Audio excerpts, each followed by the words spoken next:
Salutations! My name's Ollie, and here's your loaf of sweet, sweet daily bread. Today's loaf of bread comes to us by way of the Chinese philosopher Chuang Tzu. I love saying that.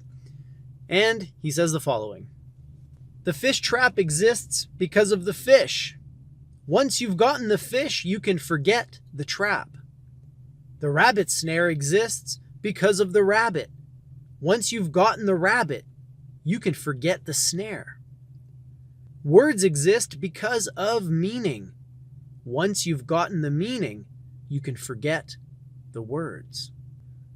Where can I find a man who has forgotten words so I can talk with him? For me, it's extremely important to always keep this in mind.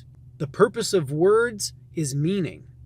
And as long as you can convey the meaning accurately, clearly, directly, then the words are doing what they're supposed to do. Or, to put it differently, the individual is using words appropriately. But when we get caught up in semantics and we lose sight of the meaning behind words because we're too focused on the words themselves, then I think this is where we can run into trouble. This is where we get into arguments and disagreements. And oftentimes we stop listening to the other party because we're too triggered by the words that they used. So remember Chuang Tzu's words of wisdom here. If you want to catch a fish, you need a net. Once you caught the fish, you don't need the net anymore. Same goes with words. Once you get the meaning behind the words, don't worry about the words anymore. They're not important. They might be words that are offensive to you. They might be words that you dislike or that you don't like to use yourself, and that's okay. What's more important than the word itself is the meaning behind the word. Where can I find a man who has forgotten words so that I can talk to him? There's a story about the poet Rumi and his dear, dear friend Shams of Tabriz. And as the story goes, when these two individuals first met, there was an instant recognition of oneness between the two of them. They recognized themselves in each other, and for the first week that they were together, they spent the whole time in silence. No words exchanged, because they were so close, so singular, that they didn't have to say anything. They were communicating on a whole different level, my friends. Now, of course, this may be a bit of an exaggeration.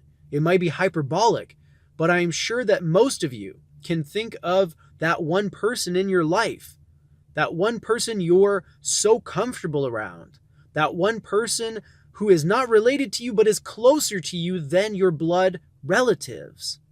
Could be your brother from a different mother. I have a few of those. Could be your spouse or your partner. But whatever the case may be, when you're around those people, you don't have to talk. We all know that 90% of communication is nonverbal, but I think that knowing this and understanding it and then acting on it are all different things. You can know it. It's just a fact. It's just trivia. Most of our communication is done without words. Great. But when you understand what that really means, when you understand that the words are just sounds, symbols, vehicles for something that is not linguistic at all, something that is felt and embodied, then you can act on this and you can start to use words the way they were meant to be used, as building blocks, as paintbrushes. All you're doing with words is painting a portrait. As I speak to you now, there are probably images arising in your mind. Maybe you feel something, even if it's just disgust at my ugly face or annoyed that I'm talking about the same old shit again. Whatever the case may be, my words are triggering these reactions within you, and that's the meaning of the words to you. They might have a totally different meaning for me, but for you, that's the meaning, that's the purpose, that's the effect of the language. So just remember that. When you get triggered by words, you're giving those words power over you. Even if they're meant to be offensive and hurtful, the worst thing you can do is be triggered by them. Anyway, use language. Don't let it use you. Once you get the meaning, put the words aside. Great advice from Chuang Tzu. Hopefully this loaf will keep you full until the next one. Thanks for joining me, and don't forget to live well.